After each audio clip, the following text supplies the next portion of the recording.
Bom, e o Congresso e o Supremo Tribunal Federal discutem um acordo para reduzir as penas de condenados pelo 8 de janeiro. Os presidentes do Senado, Davi Alcolumbre, e da Câmara dos Deputados, Hugo Motta, estão finalizando, em articulação com o Supremo Tribunal Federal, a negociação dessa proposta. Em contrapartida, a proposta aumenta as punições para futuros líderes de eventuais tentativas de golpe de Estado. Segundo a Folha, para aumentar as chances de aprovação na Câmara e no Senado, o texto deixará explícito que as novas regras poderão retroagir para beneficiar réus, investigados e condenados, mas não para prejudicá-los. De acordo com a reportagem, a apresentação da proposta está prevista para maio no Senado. O ministro e relator dos casos do 8 de janeiro, Alexandre de Moraes, e também o presidente da Corte, o ministro Luiz Roberto Barroso, teriam dado aval à medida. O líder do PL na Câmara, o deputado Sóstenes Cavalcante, afirmou que a articulação entre os presidentes das duas casas legislativas e o Congresso e o Supremo Tribunal Federal é prova de que não houve golpe.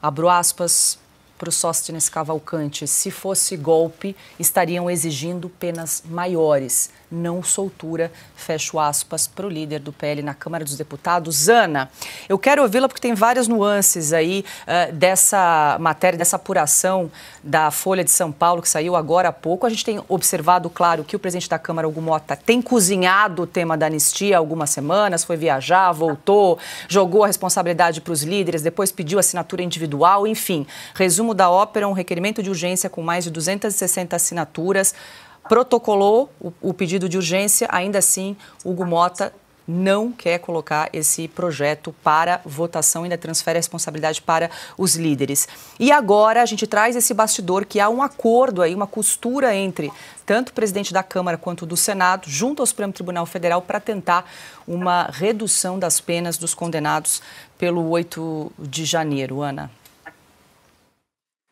Bom, Paula, lá vamos nós, né? Disco arranhado, porque o Brasil é inacreditável. Nós não conseguimos andar para frente, olhar para frente. E agora eu vou chamar o Hugo Motta do que o Alexandre Garcia disse semana passada, Hugo Marmota.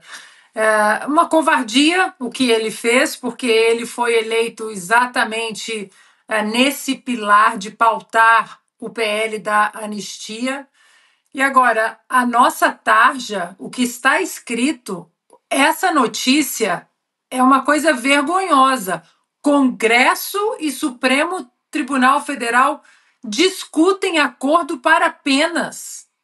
Isso é uma vergonha. Isso é um vexame para qualquer nação que fala que é democrática, que tem uma Constituição, a nossa que é chamada de república federativa. Congresso e STF discutindo acordo. O que aconteceu com os três poderes? O que aconteceu com a independência e a harmonia, autonomia e harmonia entre os poderes que nós temos estabelecidos na nossa Constituição? A harmonia tem de sobra entre o Congresso e o STF. Independência acabou. Já era, o legislativo não tem independência mais. Fato é que o nosso legislativo não anda sozinho mais. O nosso Congresso não anda com as próprias pernas, não decide sem o aval das togas do Supremo. E Davi Alcolumbre agora apresentando proposta num acordo com o Supremo. Olha, Paula, essa notícia é uma barbárie. É uma barbárie, porque já existem penas para vândalos, para as pessoas que picham, até para quem comete depredação de patrimônio público. Já temos leis para isso. É só aplicar as nossas leis e individualizar o processo, que não é o que aconteceu no 8 de janeiro. Foram lotes, né, como animais.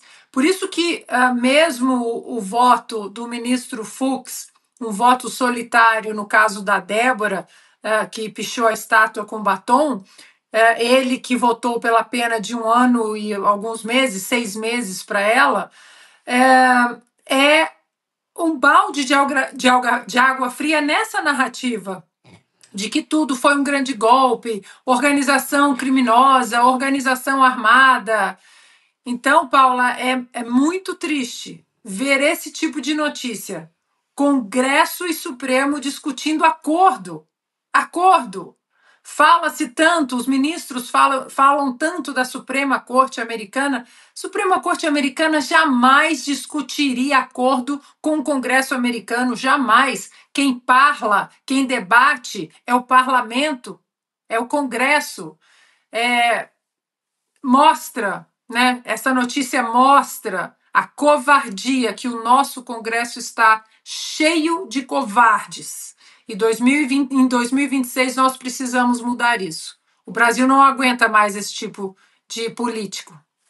O Silvio, você vê dois presidentes da Câmara e do Senado, Hugo Motta e Davi Alcolumbre, que a gente pode dizer viraram as costas para 262 deputados que assinaram o requerimento de urgência da anistia e foram direto conversar com o Supremo para fazer aí um acordo que, segundo informações da Folha, já teria inclusive o aval do ministro Alexandre de Moraes e do presidente da Suprema Corte, ministro Luiz Roberto Barroso. Paula, a Ana discorreu muito bem sobre o descaramento do Supremo Tribunal Federal e o Congresso Nacional estarem na mesma frase, no mesmo título, como a gente exibe aqui na tela. O Supremo Tribunal Federal não tem que negociar nada. São guardiões da Constituição e ponto. Aliás, falam demais e falam o tempo inteiro, o que é absolutamente incongruente à função, à toga que ocupam, o que vestem. Mas o ponto central é, essa notícia nasce da coluna da Mônica Bergamo, na Folha de São Paulo, conversa com aquela entrevista que o ministro Luiz Roberto Barroso deu, e isso, para leitores de sinais, para quem conhece um pouquinho dos caminhos de Brasília, sabe que é uma solução com todas as aspas possíveis na palavra solução, porque não houve golpe nenhum, portanto, jamais deveríamos estar nessa página debatendo isso, mas isso está saindo de dentro do Supremo Tribunal Federal. Tem nada a ver com o senhor Hugo Motta, sim, está acuado, porque foi eleito com 444 votos dentro da Câmara, fez uma promessa de levar adiante a pauta da anistia para que a sua candidatura tivesse argamassa, para que ganhasse musculatura e fosse eleito como presidente da Câmara inteira, e não a Câmara de 130 parlamentares no máximo, que é o que a esquerda toda junta hoje teria. Os 80 da federação do PT, mais os gatos pingados do PSOL, do PDT que tem 17, o PSB com mais 15 e por aí vai.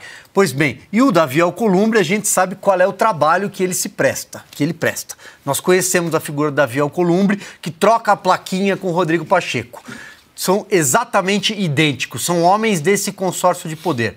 No caso do Hugo Motta, não. Ele foi encurralado, ele foi pressionado e mostrou que é frouxo. Porque, do contrário, ele já teria pautado essa anistia que tem não só as 262 assinaturas que você cita, Paula, ou seja, já tem maioria absoluta, seria facilmente aprovada no plenário com quórum superior a quórum de PEC, estou falando para mais de 308 votos, como também tem o respaldo do artigo 155 do Regimento Interno de urgência urgentíssima. Sim, ele precisa pautar, ele precisa enfrentar esta pauta. Mas o ponto central aqui é outro. O ponto central é, o Supremo está dizendo o que ele pode ou não pode fazer. O Supremo está dizendo, olha, nós não vamos abrir mão de tentar prender ou punir o presidente Jair Bolsonaro.